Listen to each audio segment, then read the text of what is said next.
রহমতুল্লাহি ওয়া বারাকাতুহু। ওয়ালাইকুম আসসালাম ওয়া রাহমাতুল্লাহ ওয়া বারাকাতুহু।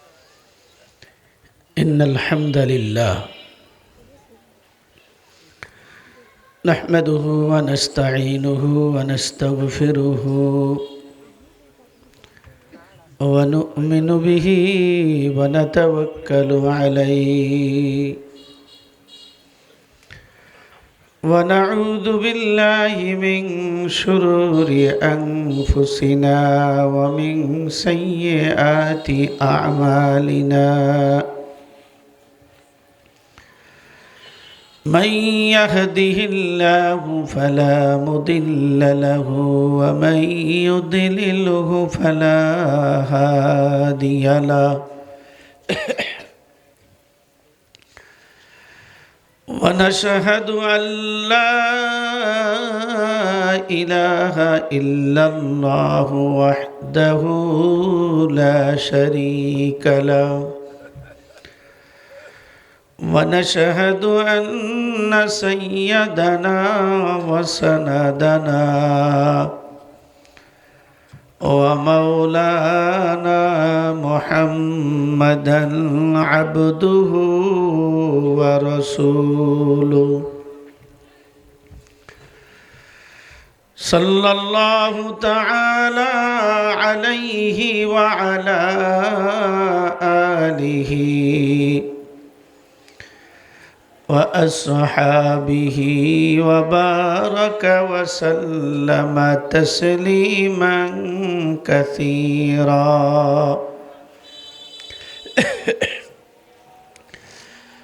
أما بعد فأعوذ بالله من الشيطان الرجيم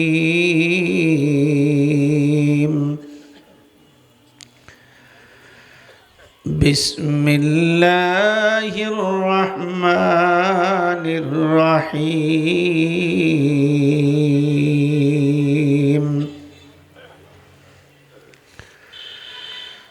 كل نفس ذائقة الموت الله أكبر. ثم إلينا ترجعون. وقال النبي صلى الله عليه وسلم الكيس من دان نفسه وعمل لما بعد الموت والعاجز من اتبع نفسه هواها وتمنى على الله. سبحانك لا علم لنا إلا ما علمتنا إنك أنت العليم الحكيم. سبحان الله وبحمده سبحان الله العظيم. اللهم صل وسلم وبارك على سيدنا محمد وعلى آله وسلم تسليما. اللهم بارك لنا في رجب وشعبان وبلغنا رمضان. সকলে বলি আমিন। آمين. آمنت بالله صدق الله مولانا العظيم وصدق رسوله النبي الكريم ونحن على ذلك لمن الشاهدين والشاكرين والحمد لله رب العالمين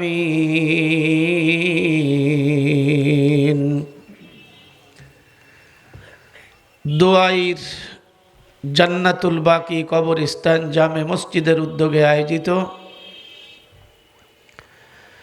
বাৎসরিক ওয়াজ ও ইসালে সব মাহফিলের শ্রদ্ধাভাজন ব্যক্তিত্ব সম্মানিত সভাপতি জনাব মোহাম্মদ ফয়সাল মাতুব্বর সভাপতি দোয়াইর জান্নাতুল বাকি কবরস্থান জামে মসজিদ। আজকের মাহফিলের প্রধান অতিথি জনাব আলহাজ AKM মাসুদ খান, অবসরপ্রাপ্ত অফিসার ইনচার্জ বিশিষ্ট সমাজসেবক। বিশেষ অতিথিবৃন্দ, আজকের মাহফিলের প্রধান বক্তা, সুমধুর কণ্ঠস্বর, লক্ষ যুবকের হৃদয়ের স্পন্দন, জনাব হজরত মাওলানা মুফতি আবু তাহের আবদুল্লাহপুরী সাহেব, মুহাদ্দিস জামিয়াতুল ইসলামিয়া মাদ্রাসা নীলক্ষা রহমতপুর নরসিংদী। আমার পূর্বে আলোচনা করেছেন সংক্ষিপ্ত আকারে আমার খুব মহাব্বতের মানুষ জনাব আলহাজ হজরত মাওলানা গুলাম ফারুক হোসেন জিহাদি, ইমাম খতিব মাওলানা বাড়ি জামে মসজিদ খাকান্দা ভাঙ্গা ফরিদপুর। মাহফিল পরিচালনার দায়িত্বে আছেন অত্র মাদ্রাসার অত্র মসজিদের পেশ ইমাম ও খতিব, সুদক্ষ আলোচক হজরত মাওলানা নাসির উদ্দিন জিহাদি, ইমাম ও খতিব অত্র জামে মসজিদ। মঞ্চে উপবিষ্ট বিশেষ অতিথিবৃন্দ, সামনে উপবিষ্ট দিনদার ইমানদার পরহেজগার ভাইরা, বাবার বয়সী সম্মানিত মুরব্বীগণ, সমবয়স্ক বন্ধুগণ, আমার স্নেহের যুবকেরা, স্নেহের কচিকাচা, স্কুল কলেজ মাদ্রাসার আজিজ ও তোলাবা, পর্দার অন্তরালে মহিলা প্যান্ডেলে উপস্থিত আমার শ্রদ্ধেয়া মা ও বোনেরা, আল্লাহ পাকের উঁচু দরবারে, সম্মানিত দরবারে অগণিত শুকরিয়া। যেই মহান আল্লাহ তাআলা অনুগ্রহ করে, দয়া করে, মায়া করে, ভালোবেসে দুনিয়াবি সমস্ত বেড়া জাল থেকে মুক্ত করে হায়াতে জিন্দেগিতে জীবিত রেখে সুস্থতার সাথে আমাদেরকে এই দ্বীনি মজলিসে, কোরআনের মজলিসে, আখেরাতের সম্বল জোগাড় করার মজলিসে আসার বসার মতো তৌফিক দান করেছেন। এই জন্য রব্বে করিমের দরবারে শুকরিয়া আদায় করতে গিয়ে দিল মনকে উজাড় করে মোহাব্বতের সহিত উচ্চ আওয়াজে বলি আলহামদুলিল্লাহ, আলহামদুলিল্লাহ, আরো জোরে বলি আলহামদুলিল্লাহ। আলহামদুলিল্লাহ। এই যে আলহামদুলিল্লাহ বললাম, এখানে আসলাম, এর কদর, এর সম্মান, এর দাম, এর মূল্য এখন বুঝে আসবে না। বুঝে আসবে তখন দুইটা চক্ষু চিরতরে বন্ধ হয়ে যাবে। সেই দিন বুঝে আসবে যে সত্যিকারে একটা আমলের কত দাম।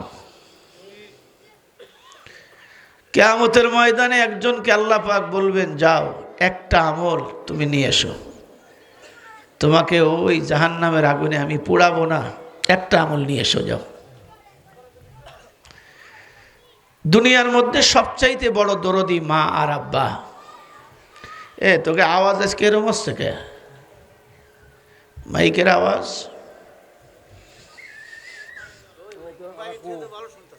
মনে হচ্ছে আওয়াজ বেরোতে চাচ্ছে না, এমনি মাইক তো ভালো আলহামদুলিল্লাহ। তো এদিকে দেখান। তো সর্বপ্রথম সন্তান মায়ের কাছে যাবে। দুনিয়ার মধ্যে সবচেয়ে প্রিয় নিঃস্বার্থভাবে সন্তানকে ভালোবাসে কে? আরো জোরে। মাকে চিনবে, মার কাছে বলবে, মা একটা আমল যদি দাও, একটা আমল হলে আমি জান্নাতে যেতে পারবো। মাহশারে কিয়ামতের ময়দান থেকে মানুষ জাহান্নামীদের বেদনার আওয়াজ শুনতে পারবে। শাস্তি হচ্ছে আর আওয়াজ মানুষ শুনতে পারবে। তখন মা অস্বীকার করে বসবে। নিজের একটা চিন্তা, আমি যদি একটা আমল দিয়ে দেই, যদি আমার কম হয়ে যায় তাহলে আমার কি অবস্থা হবে? তখন মা বলবে, বাবা আমি তো তোমাকে চিনি না, এবং আমার বিয়ে শাদী হয়েছিল কিনা তা তো আমার মনে নাই। তখন মার কাছ থেকে সন্তান বিমুখ হয়ে আমল না পেয়ে ফিরে চলে যাবে, এবং যার কাছেই যাবে কেউ একটা আমল কাউকে দিতে, কথা কয় না, দিবে না, কেউ কাউকে আমল দেবে না। কিন্তু এইটা আমাদের বুঝে আসে না, আমরা বুঝি না। যারা বোঝে, আল্লাহর নবী তাদেরকে জ্ঞানী বলছে। আল্লাহর নবী জ্ঞানী বলছে কাদের? যারা আমল করে। এই জন্য আমি হাদিস পড়েছি, নবীজি বলেন সাল্লাল্লাহু আলাইহি ওয়াসাল্লাম বলেন, আল কাইয়িসু মান দানা নাফসাহু ওয়া আমিলা লিমা বাদাল মাউত। আল্লাহর নবী দরদি নবী মুহাম্মাদুর রাসূলুল্লাহ সাল্লাল্লাহু আলাইহি ওয়াসাল্লাম বাড়ি যেয়ে কয়ে নেন। ওয়াজ শুনতে শুনতে বুড়ো হয়ে গেল, কোহানে কি কইতে তা জানে না। আল্লাহর নবী মুহাম্মাদুর রাসূলুল্লাহ সাল্লাল্লাহু আলাইহি ওয়াসাল্লাম ইরশাদ ফরমান, আল কাইয়িসু মান দানা নাফসাহু, প্রকৃত জ্ঞানী, পরিপূর্ণ জ্ঞানী মান ওই ব্যক্তি, দানা নাফসাহু, যে ব্যক্তি তার জীবনের হিসাব কিতাব নেয়। আমার কি করা উচিত ছিল, আমি কি করছি, আমি কোথায় ছিলাম, এখন কোথায় আছি, কোথায় যাব, এই হিসাব নিকাশ যে করে, আমার নবী বলেন ওই ব্যক্তি হলো সবচাইতে বড় জ্ঞানী। ওয়া আমিলা লিমা বাদাল মাউত, মৃত্যুর পরে যেই জগৎ আছে ওই জগতের জন্য যেই ব্যক্তি আমল করে, নবীজি বলেন জ্ঞানী ব্যক্তির আলামত চিহ্ন নিদর্শন দুইটা।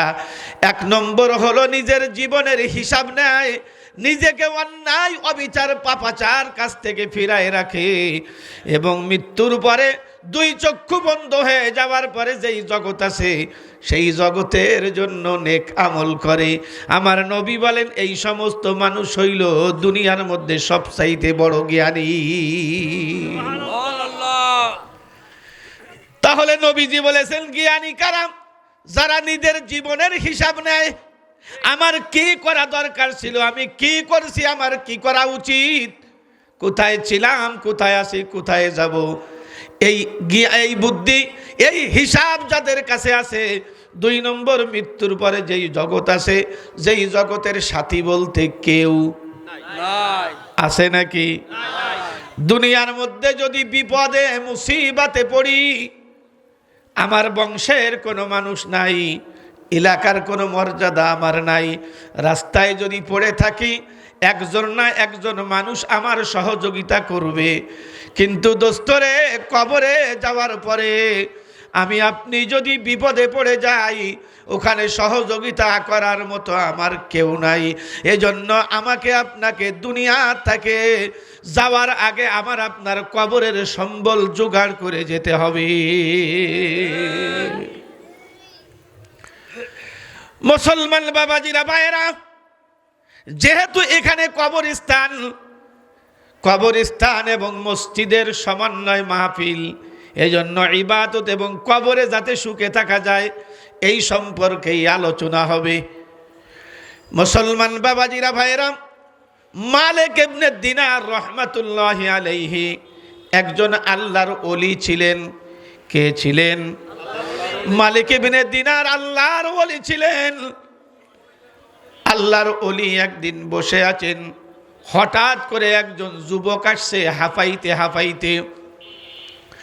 কলিজার টুকরো যুবক, তোমরা একটু ভালো করে শুনে যাও। এবার মালিক ইবনে দিনারের কাছে আসার পরে বলছেন, আল্লাহর ওলি, আপনার সঙ্গে একটু কথা আমি বলতে চাই, কথা বলার সুযোগ হবে কিনা? মালিক ইবনে দিনার বলে, যুবক তুমি কি জন্য আসছো, কি বলতে চাও?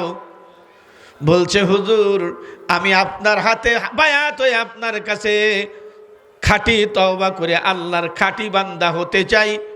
আমি আল্লাহর কাছে গুনাহ নিয়ে যাইতে পারবো না।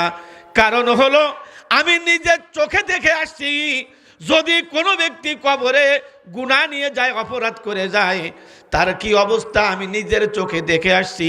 এজন্য হুজুর আমাকে তওবা পড়াইয়া আল্লাহর খাঁটি বান্দা বানায় দেন। আমি যুবক কবরের ভিতরে অপরাধী হইয়া গুনাহ নিয়ে কবরে যেতে চাই না।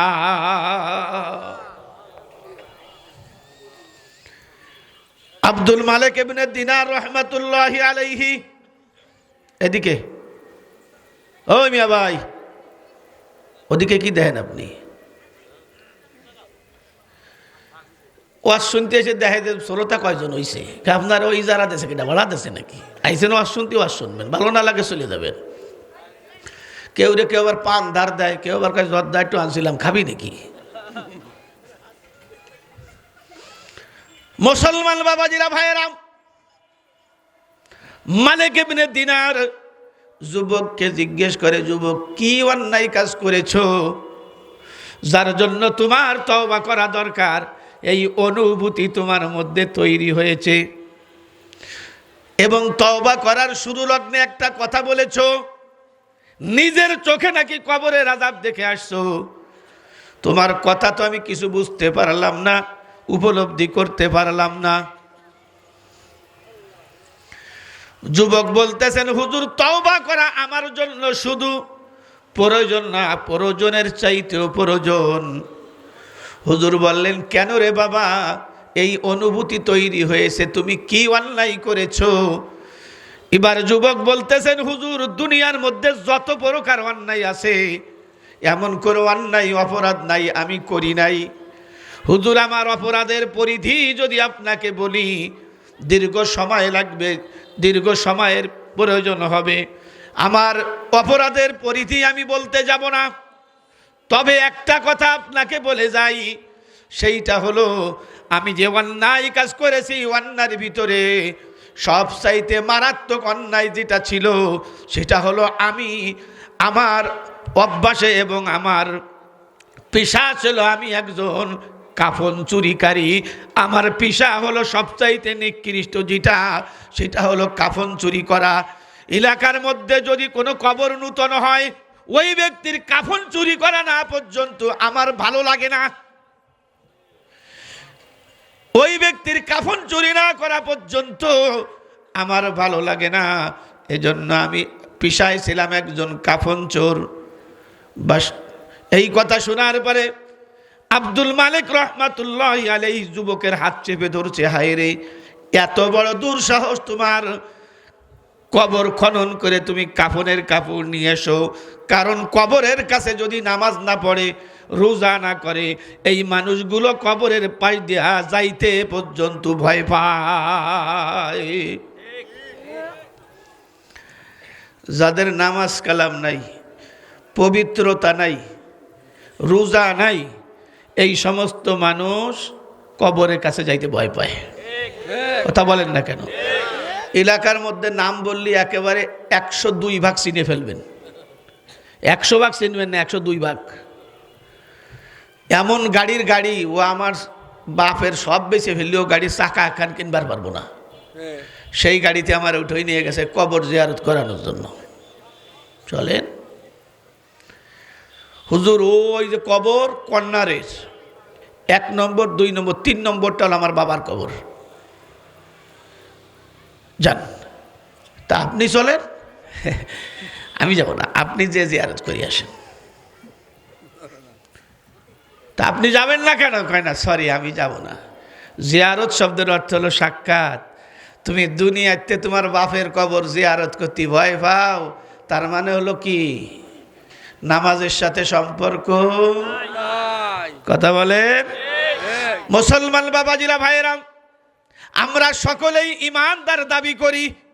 কথা বলেন না কেন? আমরা সকলেই ইমানদার দাবি করি। আজকে আমার আপনার মূল পরিচয় দিয়ে যাব, কবরে গেলে কেমনে শান্তিতে থাকতে পারবো। আমরা বন্ধুরে দিবারাত এবং বন্ধুরে চলনে বলনে সুযোগ সুবিধা হলে উলামায়ে কেরামের সামনে যে বলি লা ইলাহা ইল্লাল্লাহ, লা ইলাহা ইল্লাল্লাহ, লা ইলাহা ইল্লাল্লাহ,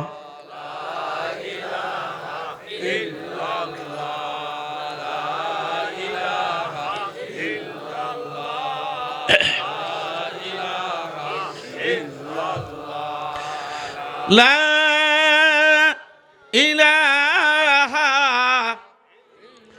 ইল্লাল্লাহু মুহাম্মাদুর রাসূলুল্লাহ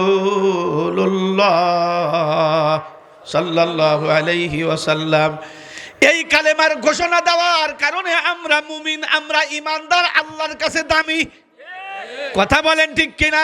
এই কালেমার ঘোষণা যারা দেয় নাই এবং বন্ধুরা সমসাময়িক যেই নবী আসছে এই কালেমা নিয়ে, এই কালেমা যারা মানি নাই, আল্লাহর কাছে তারা চির ঘৃণিত এবং বন্ধুরে তারা বিতাড়িত। তাদের নাম শুনলে এখন পর্যন্ত মানুষ তাদের প্রতি ঘৃণা প্রকাশ করে। কথা বলেন ঠিক কিনা? এই জন্য বন্ধুরে আমার, ইবাদত দিয়ে আল্লাহকে সন্তুষ্ট করা যায়, এই কালেমার ঘোষণা দিয়ে আল্লাহকে সন্তুষ্ট করা যায়। সম্পদের মালিক হয়ে আল্লাহকে সন্তুষ্ট করা যায় না, ক্ষমতার মালিক হয়ে আল্লাহকে সন্তুষ্ট করা যায় না, সম্পদের মালিক হয়ে আল্লাহকে সন্তুষ্ট করা যায় না। কথা বলেন ঠিক কিনা? বন্ধুরে আমার, ক্ষমতার মালিক হইয়া যদি আল্লাহকে সন্তুষ্ট করা যেত তাহলে দুনিয়ার মধ্যে সবচাইতে বড় সন্তুষ্ট যার প্রতি হতেন আল্লাহ, তিনি হলো নমরুদ। কথা কয় না? সারা বিশ্বের শাসন করেছে, আরো 3 জন আছে বললাম না, সারা বিশ্ব শাসন করেছে নমরুদ। কিন্তু নমরুদের সময় যেই নবী ছিল ইব্রাহিম, ওনারে কি মানছে? কথা বলেন না কেন? ওনাকে মানি নাই, বরঞ্চ ওনাকে হুমকি দিয়েছে, তোরা আল্লাহরে আমি গুলি করে মারিয়ে ফেলবো। হ্যাঁ, আল্লাহকে গুলি করে মারিয়ে ফেলবে। এই জন্য মাঝে মাঝে বন্ধুরা আমার বলে থাকি, যেই যুগে যেই বেয়াদব, যেই যুগে যেই নাফরমান আসছে, ওর অনুযায়ী মন মতো চলছে, আল্লাহ কিচ্ছু বলেনি। কিন্তু মজার ব্যাপার হলো, যখনই আল্লাহ তার প্রেরিত নবী প্রেরণ করেছেন, ওই নবীর সাথে যখনই ওই বিপদগামী মানুষগুলো বেয়াদবি করছে, আল্লাহ পাক তখন আর ছাড় দেয় নাই। আমার সঙ্গে বেয়াদবি করছো আমি কিচ্ছু মনে করি নাই, কিন্তু আমার প্রেরিত বান্দাদের প্রতি যখনই তুমি বেয়াদবি করেছো, তোমাকে আর ছাড় দেওয়া হবে না। এখন পর্যন্ত ছাড় পাওয়া যাবে না। কথা বলেন না কেন?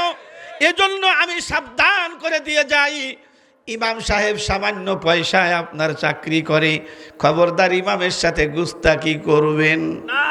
কিন্তু দোস্তরে, যারা সামান্য বেতনে ইমাম সাহেবকে রাখে, যাচ্ছে না তাই ব্যবহার করে, ধমক দেয়, যে ধমক দেয় পিশাব করে ঢেলাকুলুক ব্যবহার কেমনে করতে হয় তা পর্যন্ত জানে না। কথা বলেন ঠিক কিনা?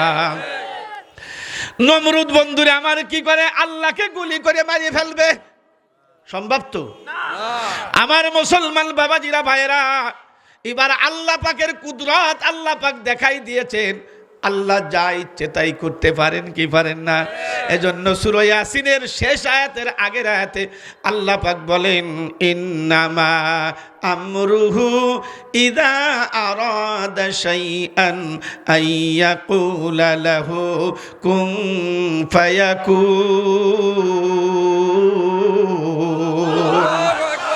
ফাসুবহানাল্লাযী বিয়াদিহি মালাকুতু কুল্লি শাইইন ওয়া ইলাইহি তুরজাউন। আল্লাহ পাকের যা ইচ্ছে তাই শুধু বলবে কুন, হয়ে যাও, হয়ে যায়। এবার বন্ধুরা নমরুদ কি করেছে, একটা ময়দানে আল্লাহর সঙ্গে যুদ্ধ করার জন্য নেমে গিয়েছে, আল্লাহকে গুলি করে মারি ফেলবে। আরো জোরে বলেন নাউযুবিল্লাহ। ইব্রাহিম আলাইহিস সালাতু ওয়াস সালাম দোয়া করেন, আল্লাহ এই বেয়াদবের সাথে তো আমি পারবো না, কিন্তু তুমি কেমনে সহ্য করতেছো মালিক, এই বেয়াদবকে তুমি শায়েস্তা করে দাও, সোজা করে দাও। ও ক্ষমতা দিয়ে তোমার সাথে লড়তে চায়, এজন্য আল্লাহ তার ক্ষমতাকে তুমি শেষ করে দাও। আল্লাহ বলেন, ইব্রাহিম তোমার দোয়া আমি কবুল করলাম, তবে সমকক্ষ কাউকে দিয়া আমি আল্লাহ নমরুদকে শেষ করব না। এজন্য হায়াতুল হায়াল কিতাবের মধ্যে লেখা আছে, একটা মশা জীবিত থাকে মাত্র 2.5 দিন, কিন্তু নমরুদকে সোজা করার জন্য আল্লাহ পাক যেই ঠ্যাং ভাঙ্গা ডানা ভাঙ্গা মশা নিযুক্ত করেছিলেন, ওই মশাকে আমার মালিক, আপনার মালিক জীবিত রেখেছিলেন মাত্র 40 দিন। 40 দিন নাকের মধ্যে যাইয়া ঢুকায়, শুধুমাত্র কুটুস করে কান্না করে কামড় দেয়। এজন্য আমরা বড় মানুষ, আমরা সম্মানী, কিন্তু পৃথিবীর সব প্রাণীর কাছে আমরা দুর্বল। কথা বলেন না কেন? আপনি মন্ত্রী, আপনি বড় পদমর্যাদাশীল, কিন্তু মশার থেকে বাঁচার জন্য আপনার মশারি টানানো লাগে। কথা বলেন ঠিক কিনা? মুসলমান বাবাজিরা, ভাইয়েরা, তাহলে বোঝা গেল আল্লাহকে সন্তুষ্ট করার জন্য ক্ষমতা দিয়ে সন্তুষ্ট করা যায় না। হে মুসলমান, টাকা পয়সা দিয়ে আল্লাহকে সন্তুষ্ট করা যায় না। যদি আল্লাহকে টাকা পয়সা দিয়ে সন্তুষ্ট করা যেত, তাহলে আল্লাহর সবচাইতে প্রিয় যিনি হতো, তার নাম ছিল কারুন। কারুনের প্রতি আল্লাহ সন্তুষ্ট হয়েছে। ওই আপনাকে শহরের মধ্যে তার সম্পত্তি, কথা কয় না, আছে না নাই? বালুর মধ্যে দেখবেন স্বর্ণ চিকচিক করে, এমন ভাবে আল্লাহ মিশাই দিয়েছে, নস্বাত শেষ করে দিয়েছে। ও সম্পদ কোনোদিন কোনো কাজে আসবে না। দূর থেকে দেখা যায় স্বর্ণ, ওই স্বর্ণের মতো যা দেখা যায়, তাফসীরের মধ্যে আসছে ওটা হলো ওই কারুনের টাকা সম্পদ। আল্লাহ ওই স্বর্ণের মতো করে দিয়েছে, কাজ হবে না। তাহলে বন্ধুরা আমার, বোঝা গেল আল্লাহকে সন্তুষ্ট করার জন্য ক্ষমতা দিয়ে আল্লাহকে সন্তুষ্ট করা যায় না, টাকা পয়সা দিয়ে সন্তুষ্ট করা যায় না। আল্লাহ পাক সন্তুষ্ট হয় 2টা জিনিসে। 1 নম্বর হলো আল্লাহর একত্ববাদের স্বীকারোক্তি দেওয়া, যেটা আমরা দিয়েছি। 2 নম্বর হলো ইবাদতের দ্বারা আল্লাহকে সন্তুষ্ট করা যায়। এজন্য আমরা সকলেই ঈমানদার। কথা বলেন না কেন? আমরা সকলেই কি? আমরা সকলেই ঈমানদার। এবার বন্ধুরা, আমরা সকলেই ঈমানওয়ালা। ঈমানওয়ালা ব্যক্তিদের 2টা পরিচয়, 2টা নমুনা। কয়টা? আরো জোরে। এবার মুখস্থ করে নিব। ঈমানওয়ালার মধ্যে 2টা নমুনা থাকতে হবে। আল ঈমানু মা বাইনাল খাউফি ওয়ার রাজা। 2টা জিনিসের মাঝামাঝির নাম হলো ঈমান। কয়টা জিনিসের? 2টা জিনিসের মাঝামাঝির নাম হলো ঈমান। ডাইন পাশে একটা থাকবে, বাম পাশে একটা থাকবে, মাঝে থাকবে ঈমান। তাহলে আপনি হবেন ঈমানদার। বলে ডাইন পাশে কি থাকবে? আল ঈমানু মা বাইনাল খাউফি ওয়ার রাজা। 2 জিনিসের মাঝামাঝির নাম হলো ঈমান। সেই মাঝামাঝি তো ঈমান। এবার ডাইন পাশে কি, বাম পাশে কি? ডাইন পাশে থাকতে হবে দোস্তরে আল ঈমানু মা বাইনাল খাউফ। 1 নম্বর খৌফ থাকতে হবে। তাহলে ঈমানের 1 নম্বর নমুনা, যদি আমার মধ্যে আমি ঈমানদারিত্ব দাবি করি, তাহলে আমার মধ্যে ডাইন দিকে যেটা থাকতে হবে সেটা হলো খৌফে খুদা। তার অর্থ হলো আল্লাহর ভয়। কি থাকতে হবে? আল্লাহর ভয় থাকতে হবে, আযাবের ভয় থাকতে হবে, সাজা শাস্তির ভয় থাকতে হবে। আছে তো আমাদের মধ্যে? আছে তো? হ্যাঁ, দেখেন আছে নাকি? পাতায় দেখি, মূলেই দেখি। কাগজের সাথে কাগজ মিলেবেন, 2টা সমান হলে তো মিশবে।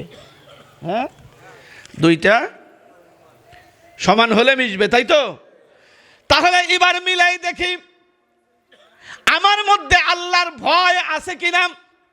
যেই ব্যক্তির ভিতরে আল্লাহর আযাবের ভয়, সাজা শাস্তির ভয়, কবরের আযাবের ভয়, জাহান্নামের ভয়, পুলসুরত পার হওয়ার ভয় যার ভিতরে থাকবে, তার নমুনা, তার চিহ্ন, তার নিদর্শন হলো ওই ব্যক্তি কখনো নিজ ইচ্ছায় আল্লাহর নাফরমানি করবে না। আমার ভিতরে আল্লাহর আযাবের ভয় আছে, আমার ভিতরে জাহান্নামের আযাবের ভয় আছে, আমার মধ্যে কবর আযাবের ভয় যদি বিরাজমান থাকে, তাহলে আমার দ্বারা কি হবে না? আল্লাহর নাফরমানি কোনো কাজ হবে? শুধুমাত্র ফজরের নামাজ না পড়ে থাকলে হবে? কথা কয় না? এর মধ্যে যারা আমরা আসছি, ফজরে যাওয়া হয় নাই, জোহরে যাওয়া হয় নাই, আসরে হয় নাই, মাগরিবে হয় নাই, ঈশার নামাজে মাহফিলে লোকজন কম হয় কেন? আগে যদি যাই নামাজ পড়া লাগবে না, ওই ঝামেলার মধ্যে কে যায়? এই জন্য কিছু বুদ্ধিমান লোক এবং বুদ্ধিমান ছেলেরা কি করে? ইশারের পরে আসে যাতে নামাজ পড়া না লাগে। আর যারা আরো বেশি বুদ্ধিমান, এরা আসবে দুরূদ শরীফ পড়ে দোয়া করার সময়। কারণ কি? কারণ জানে ওখানে কি দেবে। এই বুঝে ফেলাইছেন। আমি গতকালকে গোপালগঞ্জ সদরে যেই মাহফিলে ছিলাম, শেখপুরা ওই আরিফের প্রাইভেট গাড়ি নিয়ে গিয়েছিলাম, লোকজন তেমন নাই। যখন দুরূদ শরীফ পড়ছে, আরে গেট মেট ভাঙিয়ে ফেলাচ্ছে। কি হলো? কয় হুজুর গরুর গোশত দিয়ে তিহারি রান্না হইছে। আমি বললাম তা আমাদের দাওয়াত দেছো কেন? তিহারি খাওয়াই দিলেই তো হইতো। মুসলমান বাবাজিরা, ভাইয়েরা, যেটা বলতেছিলাম, তাহলে আমার মধ্যে যদি আল্লাহর আযাবের ভয় থাকে, তাহলে আমি কি করব? কথা কয় না?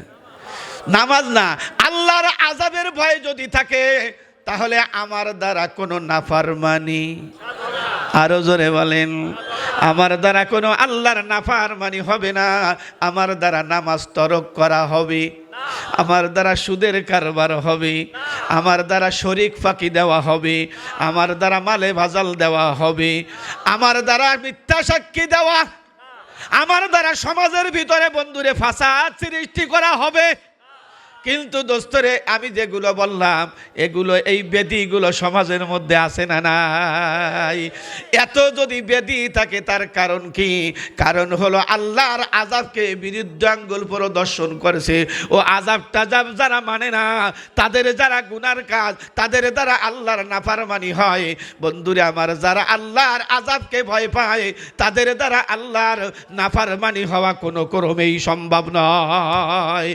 মহিলারা, বন্ধুরা আমার, আল্লাহর আযাবকে যদি ভয় পায়, তাহলে মহিলাদের বেপরদায় যাওয়া সম্ভব যায় না তো? আমাদের দেশের মহিলারা কি বেপরদায় যায়? দূর কো দেইতেই না তো। আল্লাহর আযাবের ভয় যদি থাকে, তাহলে কোন মহিলা বেপরদায় বাহির হতে পারবে না। কারণ কি? বেপরদায় বাহির হওয়া আল্লাহর নাফরমানি হয়। 2 নম্বর হলো, কোনো মহিলা কি করতে পারবে না? স্বামীর সাথে গুস্তাকি করতে পারবে না, স্বামীর নাফরমানি করবে না, স্বামীর সঙ্গে বিয়াদবি করতে পারবে না, যদি আল্লাহর আযাবের ভয় থাকে। কথা বলেন ঠিক কিনা? মহিলাদের জন্য আল্লাহ এবং আল্লাহর রসুলের পরে যার যে ব্যক্তির স্থান, যিনি সম্মান পাবেন, খেদমত পাবেন, তিনি কে? আরো জোরে বলেন। কিন্তু বর্তমান মহিলারা স্বামীর খেদমত করে না, উল্টো আমরা পুরুষ যারা আছি, মহিলাদের খেদমত করা লাগে। কথা মনে হয় ভুল আছে। কিছু মাইদুয়া আছে, মাইদুয়া, ও বাজার করে, রান্না করে, বউ চাকরি করে। এ কথা কয় না রে? বউরে যে চাকরি করায়, নিজে রান্না করে, বউর কাপড় চুপড় ধুয়ে দেয়। উল্টো হয়ে গেছে। এই জন্য বর্তমান বন্ধুরে বেসরকারি যেই চাকরিগুলো, বিশেষ করে সুদের কারবারি যেই চাকরিগুলো, এই জায়গায় লোন দেওয়ার ব্যাপারে এবং বন্ধুরে চাকরি দেওয়ার ব্যাপারে মহিলাদের প্রাধান্য বেশি দেয়। কারণ কি জানুন? কারণ হলো পুরুষ শাসিত সমাজ না হইয়া মহিলা শাসিত সমাজ হইয়া যায়। তাহলে বন্ধুরা আমার, যেটা বললাম, 1 নম্বর হলো আল্লাহর আযাবের ভয় যদি আমার মধ্যে থাকে, তার নমুনা হলো আমার দ্বারা কি হবে না? আল্লাহর নাফরমানি আরো জোরে। আমার নাফরমানি হবে না। বর্তমান আমরা মনে করি এত ইনকাম করি, এত রোজগার করি, কিন্তু সমা কি বলে, আমি মজা তো পাই না, শান্তি পাই না। দোস্তরে, আমার আপনার দ্বারা শান্তি হবে না।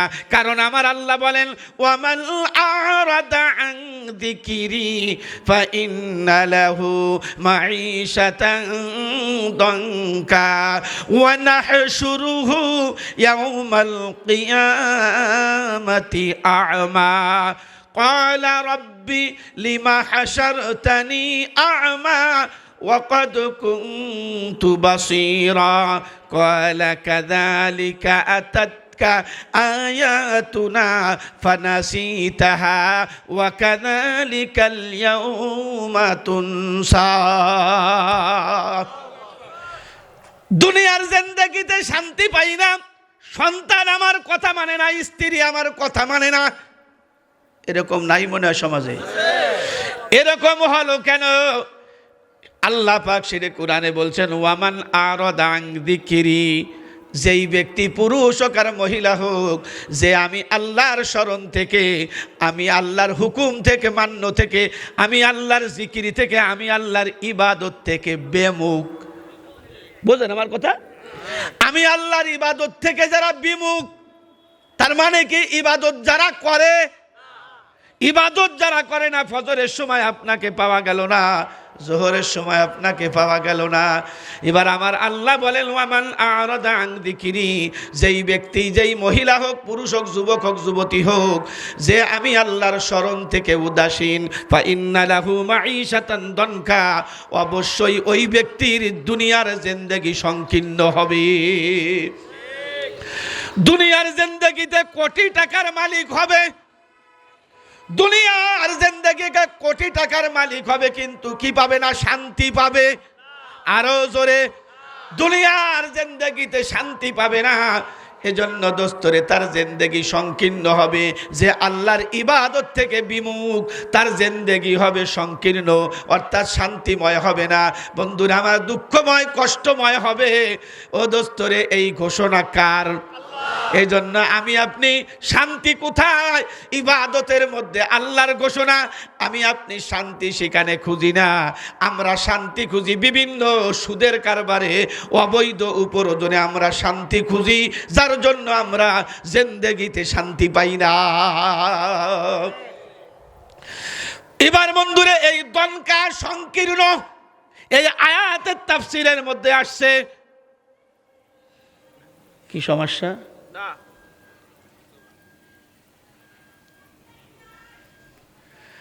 তাফসীরের মধ্যে আছে সংকীর্ণতা বলতে কি বোঝায়।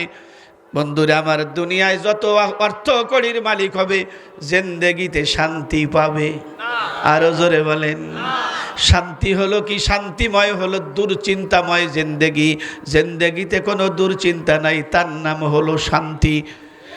মুসলমান বাবাজিরা, ভাইয়েরা, এইভাবে আল্লাহর ইবাদত থেকে উদাসীন অবস্থায় যদি দুনিয়ার থেকে চলে যায়, আমার নবী, আমার আপনার নবী সাহাবীদেরকে বুঝাইছেন, একটু আমার দিকে তাকাইলে বুঝতে সুবিধা হবে। আল্লাহর নবী সংকীর্ণতা বুঝাতে যায়া সাহাবীদেরকে বলতেছিলেন, যখন এরকম আল্লাহর নাফরমানকে কবরে রাখা হবে, কবরে রাখার পরে কবরের মাটি এমনভাবে দুই পাশ থেকে চাপ দেবে, নবীজি এইভাবে দেখাইছেন, ওরে মুর্দার ব্যক্তি কবরে রাখার পরে, পুরুষ হোক আর মহিলা হোক, আল্লাহর ইবাদত সম্পূর্ণভাবে যদি না করে নাফরমান হয়ে যদি কবরে যায়, নবীজি এইভাবে দেখাইছেন, বুকের এক পাজরের হাড় অন্য পাজরের মধ্যে এইভাবে মাটির চাপে ঢুকে যাবে। এজন্য মুসলমান বাবাজিরা, ভাইয়েরা, আমার আপনার দায়িত্ব হলো, আল্লাহকে যদি ভয় করি, আল্লাহর আযাবকে যদি ভয় করি, তাহলে আমাকে এক নম্বর কাজ হলো, তার নমুনা হলো, আল্লাহর সমস্ত নাফরমানি কাজ কি করতে হবে? কথা কয় না? আল্লাহর যত নাফরমানি কাজ আছে, সমস্ত নাফরমানি কাজগুলো ছেড়ে দিতে। আরো জোরে। মিথ্যা কথা বলবো, সুদের কারবার করব, মিথ্যা সাক্ষী দেব, বেপরদায় মা বোনদেরকে বাইর করব, এরকম একটা বন্ধুরে অনুভূতিতে আনবো কোনটা আল্লাহর আদেশ এবং কোনটা আল্লাহর নিষেধ।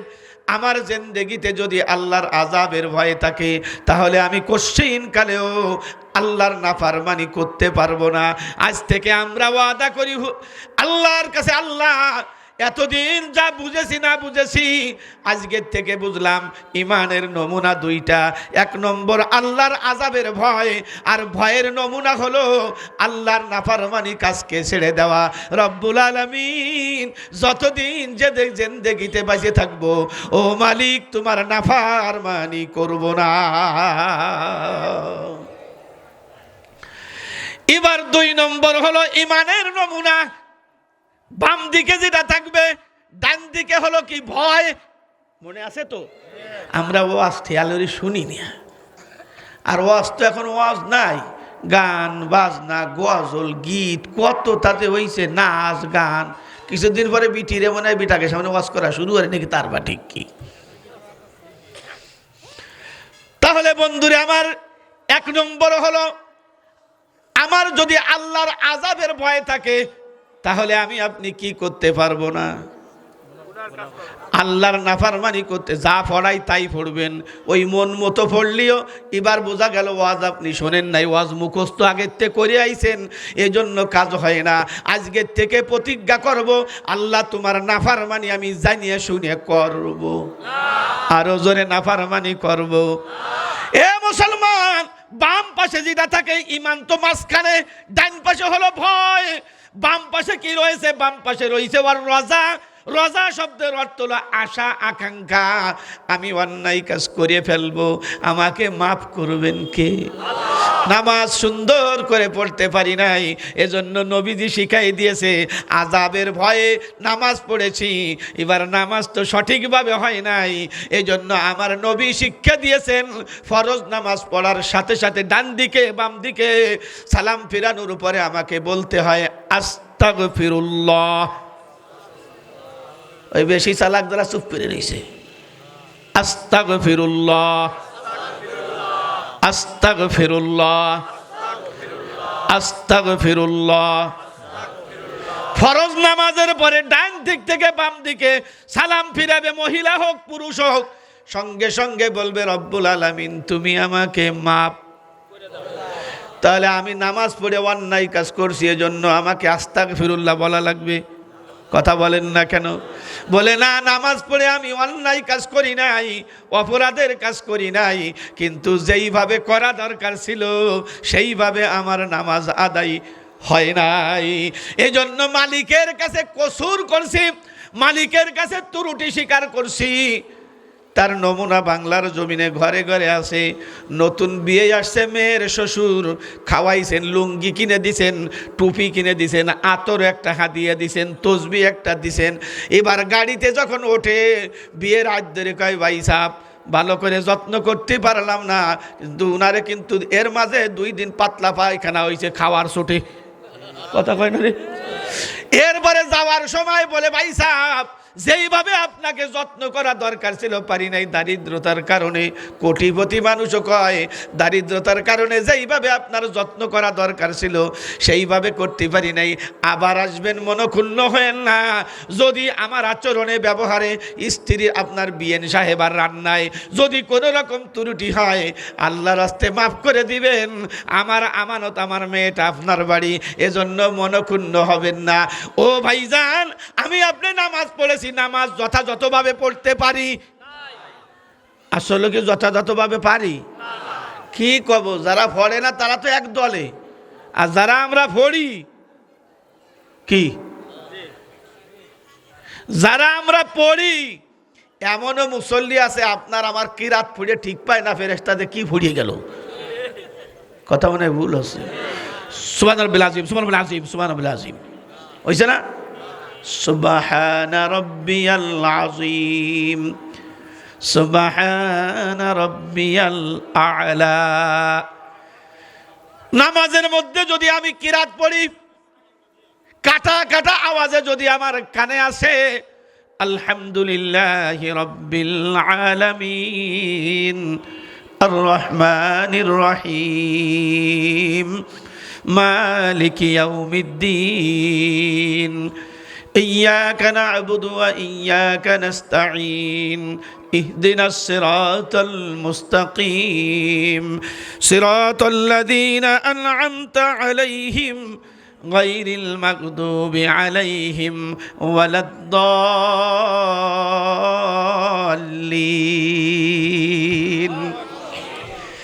এইভাবে সুন্দর করে যদি পড়ি তারপরেও আমার সঠিক হবে না, এই সঠিক আমি আদায় করতে পারি নাই, কেন আল্লাহ কত বড়।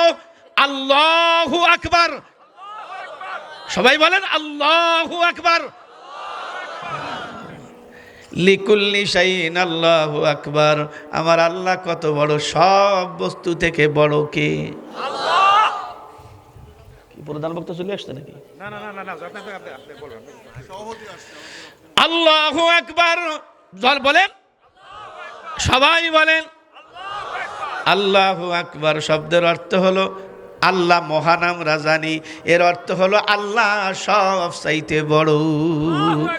এই জন্য মুসলমান, আপনি যখন ডিসি স্যারের সামনে যাবেন, প্রধানমন্ত্রীর সামনে যাবেন, কথা কিন্তু সুন্দর করে বলতে গেলেও হয় না।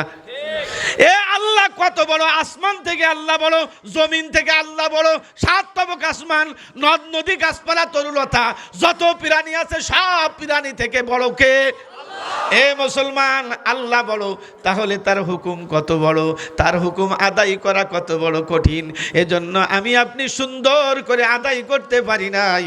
এজন্য রসুল শিক্ষা দিয়েছেন, নামাজ পড়ার পরে ডান দিক থেকে বাম দিকে সালাম ফেরানোর সাথে সাথে বলবা আস্তাগফিরুল্লাহ রব্বুল আলামিন, যেইভাবে তোমার ইবাদত সুন্দর করে দরকার ছিল আমি তো সুন্দর করে পারি নাই, তুমি আমাকে মাফ করে দাও। আল্লাহর ওলিরা বলেন, এখানে দুইটা নমুনা, দুইটা সামারা, দুইটা ফলাফল। এক নম্বর ফলাফল হলো যেটা নবীজি আমাদের জন্য দিয়েছেন, সেই ফলাফলটা হলো তামাম পৃথিবীতে যত সাগর আছে, সাগরের পানি যখন এরকম লড়াচড়া করে, ওই পানির লড়াচড়ায় আপনাদের দরগা বাজারে দেখবেন পানির নড়াচড়ায় কিনারায় বন্ধুরে যেখানে পানি বাধা সৃষ্টি হয় ওখানে ফেনা তৈরি হয়। কথা বলেন ঠিক কিনা?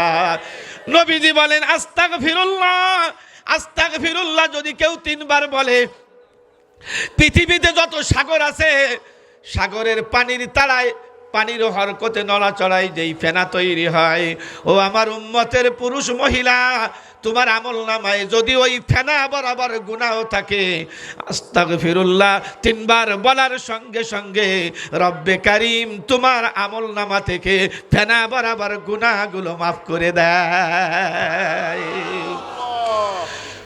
2 নম্বর নমুনা সামারা, সেটা হলো আমি যখন বলেছি আস্তাগফিরুল্লাহ রব্বুল আলামিন তুমি আমাকে মাফ করে দাও, তখন রব্বুল আলামিন খুশি হইয়া কুদরতি হাত মাথায় বুলাই দিয়ে বলে, বান্দা শত ব্যস্ততার মাঝে তুমি আমি মালিকের ডাকে সাড়া দেওয়ার জন্য আসছো, এই জন্য আমি বান্দা তোমাকে মাফ করে দিলাম।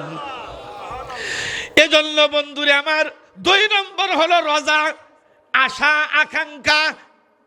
আমি অন্যায় করব, অপরাধ করব, মাফ করবেন কে? আরো জোরে। এজন্য আমি অন্যায় কাজ হয়ে যাবে, আমার অন্যায় অপরাধ মাফ করবেন যিনি, তিনি আমার কে? তিনি আমার আল্লাহ। এবং ইবাদত যদি না করি আমার মালিক নাখোশ হয়ে যাবে, এজন্য আমি ইবাদত করি আমার মালিকের দয়া এবং মায়া করুণা পাওয়ার জন্য। এজন্য বন্ধুরে আমার ইমানের নমুনা হইল 2টা। একটা হলো ডাইন পাশে আল্লাহর আযাবের ভয়, যদি আমার মধ্যে ভয় থাকে তাহলে আমার দ্বারা নাফরমানি হবে। আরো জোরে। 2 নম্বর আল্লাহর রহমতের আশা যদি আমার মধ্যে থাকে তাহলে আমার ইবাদতের মধ্যে কোন রকম অনীহা অবজ্ঞা তুচ্ছ তাচ্ছিল্য এবং বন্ধুরে শিথিলতা অলসতা আমার ইবাদতের মধ্যে আসবে না। এবার বন্ধুরে অলসতা করে আপনি রেহাই পাবেন না, মাপ পাবেন না। কথা কি বুঝতে পারতেছি আমি? আপনি অলসতা করে ইবাদতে অবজ্ঞা করে ইবাদতে না যাইয়া কিয়ামতের ময়দানে আপনি মাপ পাবেন না, ক্ষমা পাবেন না। কারণ কি? কারণ আল্লাহ কুরআনে তা বলে দিয়েছেন, লা ইউকাল্লিফুল্লাহু নাফসান ইল্লা বুসআহা লাহা মা কাসাবাত ওয়া আলাইহা মাকতাসাবাত। জোরে বলেন আল্লাহু আকবার। মহান রব্বুল আলামিন কুরআনে কারীমের মধ্যে বলেন, একটু ভালো করে বুঝে যান, আমরা যে ইবাদত করি এই ইবাদত করতে আমরা কি সক্ষম? কথা কয় না, যে ইবাদত করি এটা করতে সক্ষম না। আরে বুঝে শুনে কন, যে ইবাদত করি এটা করতে কি সক্ষম? বোঝেন নাই। 5 ওয়াক্ত নামাজ কি আমার দ্বারা আদায় করা সম্ভব হবে? হ্যাঁ, বুঝতে হবে। এই ইবাদত ঠুয়ো থাকলাম না, বাড়িতে মুখস্থ রয়েছে, যা কয় তাই কয়। মুসলমান বাবাজিরা, ভাইয়েরাম, আল্লাহ পাক কুরআনের মধ্যে বলেছেন, হে দুনিয়ার মানুষ, যেই ইবাদত করতে তোমরা সক্ষম না, যেই ইবাদত করতে তোমরা শক্তিশালী না, আমি আল্লাহ সেই ইবাদত করতে তোমাদেরকে বাধ্য করি না। যে ইবাদত বান্দা করতে পারে না, আল্লাহ সেই ইবাদত করতে বান্দাকে বাধ্য করেন। এ মুসলমান, সমাজের সবার প্রতি যাকাত ফরজ। 2-3 জন বুঝিয়ে বলতেছে, আর কয়জন কাছে তো কি হলো, কি কয়? মাইকের আওয়াজ কমা। মাইক আজকে কয়েনতে নিয়েছিস, ভাড়া বুড়ো দিয়ে মনে হয় কোনোটাই দিয়ে বাহিছিল, টাইনে নিয়েছিস মাথার তলেতে। তাহলে বন্ধুরে আমার, আমি আপনি যেই ইবাদত করতে সক্ষম না, আল্লাহ সেটা দেন নাই। ইসলামের ভিত্তি কয়টা? কালেমা, নামাজ, রোজা, হজ, যাকাত। কালেমা সকলের জন্য বাধ্যতামূলক। 2 নম্বর, নামাজ সকলের জন্য বাধ্যতামূলক। রোজা সকলের জন্য বাধ্যতামূলক। কথা কি ঠিক না? অসুস্থ ব্যক্তির জন্য বাধ্যতামূলক না, মুসাফিরের জন্য বাধ্যতামূলক না। তুমি এখান থেকে চট্টগ্রাম গিয়েছো, 7 দিন থাকবা, যদি রোজা থাকতে পারো ভালো, আর যদি না পারো দেশে আইসে যখন পেট ভরে খাইতে পারবা, তোমার দৌড়োদৌড়ি নাই কোর্ট কাছারিতে। আল্লাহ বলেন, তাহলে তুমি এখানে এসে থাকো, ওখানে মুসাফির অবস্থায় তোমার রোজা থাকা লাগবে না। এখান থেকে চট্টগ্রাম গিয়েছো, শরিয়াতে আল্লাহ পাক ছাড় দিয়েছে, চট্টগ্রাম যায় কয়দিন থাকবা? 78 বা 80 কিলোমিটার দূরে যাইয়া বলে, হুজুর আমি 3 দিন থাকবো। আল্লাহ পাক বলেন, বান্দা সুন্নত নামাজ তোর পড়া লাগবে না, তুই মাত্র 2 রাকাত ফরজ নামাজ পড়বি, কসর করে দিলাম তোর জন্য, আমি আল্লাহ সহজ করে দিলাম। 10 রাকাত নামাজ যদি পড়িস তাহলে জজ কোঠে উঠে যাবে, তুই সেই সময় যেতে পারবি না। এজন্য 2 রাকাত নামাজ পড়ে সুন্নত বাদ দিয়ে চলে যা, আমি আল্লাহ তোকে এটাও ক্ষমা করে দিলাম, তোর নামাজ বাকিটা পড়া লাগবে না। এবার বন্ধুরে, যাকাত, যাকাত ফরজ হবে কোন ব্যক্তির প্রতি? হাওলাইনে হাওল বছর অতিবাহিত হওয়ার পরে 7.5 ভরি স্বর্ণ এবং 52 তুলা রূপার মতো পরিধানের টাকা, পরিমাপের টাকা যদি থাকে তাহলে তার যাকাত দেওয়া লাগবে। এর কম যদি কারো মালিক হয়, সে যাকাতের টাকা খাইতে পারবে। তাহলে বাধ্যতামূলক, দেখেন আমার আপনার জন্য আল্লাহ ছাড় দিয়েছে। তোমার অর্থ নাই, যাকাত দেওয়া লাগবে না। তোমার মক্কা যাওয়ার মতো প্লেন ভাড়া নাই, মক্কা যাওয়ার মতো যোগ্যতা তোমার নাই, তাহলে তোমার মক্কাও যাওয়া ফরজ। কথা বলেন। তাহলে বোঝা গেল, বান্দা ইবাদত করার জন্য যতটুক সক্ষম, শক্তিশালী আল্লাহ সেই ইবাদত করতে বান্দাকে বাধ্য করেছে। কথা বলেন, কথা বলেন ঠিক কিনা? আলোচনা যদি মন দিয়ে না শোনেন কিচ্ছু বুঝবেন না, শুধু শুধু বলবেন চেঁচাচেঁচি করে গেল। জি ও মুসলমান বাবাজিরা, ভাইয়েরা, তাহলে আমার আপনার আল্লাহ আমার আপনার জন্য ইবাদত কি করেন নাই? কঠিন করেন। কি করেছেন? সহজ করেছেন। কি করেছেন? সহজ করেছেন। কেমনে করেছেন? আমাদের সকলের জানা, আহারে আল্লাহকে আমরা চিনি নেই। আল্লাহ রহমান, আল্লাহ রহিম। আল্লাহ রহমান, আল্লাহ রহিম, আল্লাহ দয়ালু, আল্লাহ করুণাময়। এদিকে আল্লাহ রহমান, আল্লাহ রহিম, আল্লাহ করুণাময়, আল্লাহ দয়ালু। কিভাবে করুণাময়, কিভাবে দয়ালু একটু সুন্দর করে বুঝি। আমরা ইশারের নামাজ পড়ছি কি পড়ি নাই? পড়ছি কি পড়ি না? হাত উঁচু করার দরকার নাই, যারা নামাজ না পড়ছে তারাও কবে পড়ছি। এই জন্য হাত উঁচু করার জন্য দরকার নাই। আমরা ইশারের নামাজ পড়েছি, ফজর, জোহর, আসর, মাগরিব, ঈশা। কয় ওয়াক্ত হলো? আহারে আমার মালিক, আমার আপনার মালিক আমার প্রতি, আপনার প্রতি কতটা দয়া করেছেন। আমার নবী যখন নবুয়তের একাদশ বছরে মেরাজে গিয়েছিলেন, আমাদের সবার জানা, আমার চাইতে আপনারা কম জানেন না, আল্লাহ পাক নবীকে কয় ওয়াক্ত নামাজ দিয়েছিলেন? হায় হায় রে, কয় ওয়াক্ত? এই 50 ওয়াক্ত যদি বহাল থাকতো তাহলে তো সরদুয়াইরের মানুষ আমরা ঠিক মতো পড়তাম। হ্যাঁ, দুয়ার না?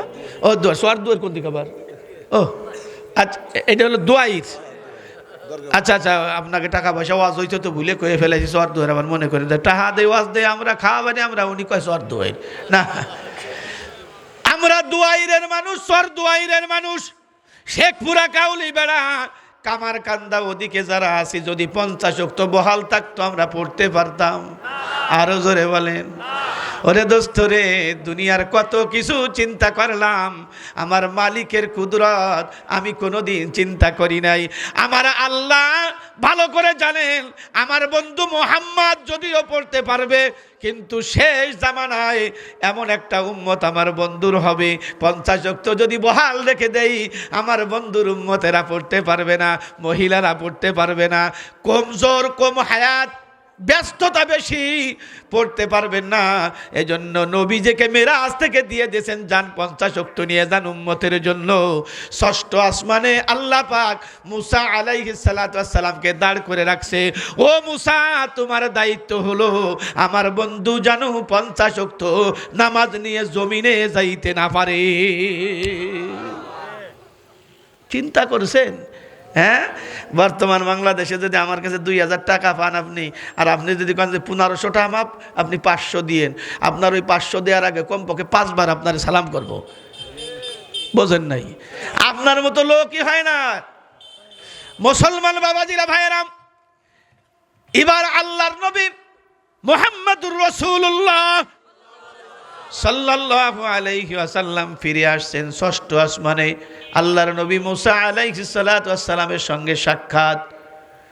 সালাম দিয়ে বলেন, আখিরি জামানা নবী, উম্মতের জন্য কি হাদিয়া পাইছেন?